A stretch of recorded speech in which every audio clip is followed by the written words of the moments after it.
This week on Maker Update, an interactive geodesic dome, wire bending animatronics, an ornament printing ornament, motion machines, an eye tracking eye, a unique wire straightener, and a closer look at different types of E6000. Hey, I'm Donald Bell, and welcome to another Maker Update. I hope 2019 is treating you well so far. I have a lot of projects to catch you up on, so let's get started with the project of the week.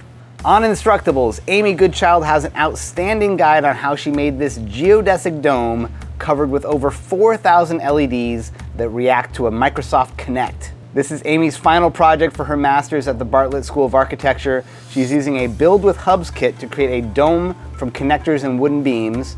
For the LEDs, she had to cover 33 plywood triangles with 170 lights per panel using a addressable LED strip.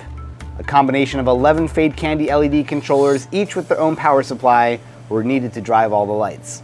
Then came the programming. She used the free program processing to map out and coordinate all the different lights and take input from a first generation Kinect.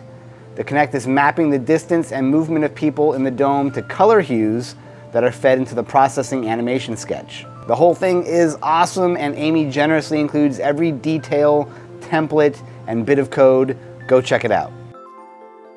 It's time for some news.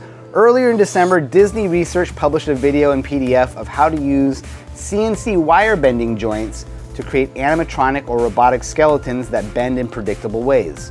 The team developed a program that could analyze a computer-animated character and then determine the best placement and types of bends to use in order to recreate the same movement in armature wire. The software isn't something you can play with, but the ideas are ripe for using in your own project. I also think that CNC wire bending machines still haven't made the jump into desktop maker tools, mostly because there isn't a broad demand.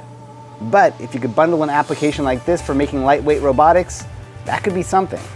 More projects. On Christmas Eve, Sean Hodgins released a guide on how he made this 3D printed ornament that 3D prints its own mini ornaments. He pulls off this seemingly impossible trick by creating a little vat of resin that sits on top of a mini LCD backed by UV light. It works like a tiny SLA printer, curing the resin layer at a time and raising the print out of the liquid. I know the ornament season is over, but you owe it to yourself to check out all the little hacks and techniques Sean uses to get this working. For something totally on the other end of the spectrum, Wonderful Idea Co. published a guide on how to use a simple system of 3D printed and laser cut parts to create battery-powered motion machines. These basic, inexpensive robotic platforms are a great way to introduce kids to kinetic motion and the effect different shapes of cams have on how the bots move around. I saw some of these in action at East Bay Mini Maker Fair, and the kids had a lot of fun playing with them and rearranging the wheels. I also came across this project by HomeMadeGarbage for creating an animated LED eye that you can control from the movement of your actual eye. There are two fun aspects of this project. The first is creating a big eye using strips of addressable LED over a kitchen strainer. The second and more unique challenge is creating a way to track your eye movements. The technique here is surprisingly simple, using two $5 reflectance sensors mounted on the inside of some glasses and pointed towards your eye. An Arduino Mini reads the sensors, and the code detects the whites of your eye moving and adjusts the animation accordingly. This also makes it able to detect blinks. It looks like fun, and I hope somebody mashes this up with the Animated Eye project by Phil Burgess. I have some tools and tips to share on Instructables. Lonesoulsurfer has a guide up on using test tubes and a test tube rack to organize resistors. I'm not sure if I have the patience for it, but I love the way it looks. By way of Emily Velasco, I learned about a collection of wire straightener designs by Cheng. He has a great post up talking about the process of creating them with the goal of making it easier to make free-form circuit designs. Best of all, he links to his CAD design on Onshape, which has a free maker tier that you can sign up for to play around with. I've been playing with these designs all weekend, and I think they're great. The small ones are a quick print, and you can size them up or down a percentage for different gauges, and the results look nice.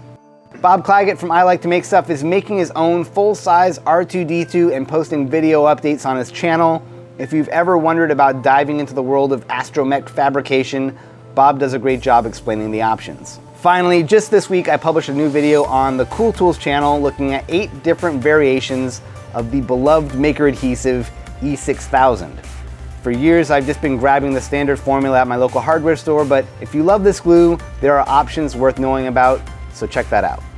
Maker Faire season officially kicks off on the 19th in Bangkok, Thailand. In the meantime, an interesting event in the San Francisco Bay Area worth checking out is the first ever Plotter People Meetup, January 14th at GitHub. Lenore Edmond from Evil Mad Scientist will be one of the 2 speakers talking about plotter projects and the Axedraw. The event is free. All right, and that does it for this week's show. Be sure to subscribe, leave a thumbs up or leave a comment. Get on the Maker Update email list if you want to be kept up to date on each week's show notes.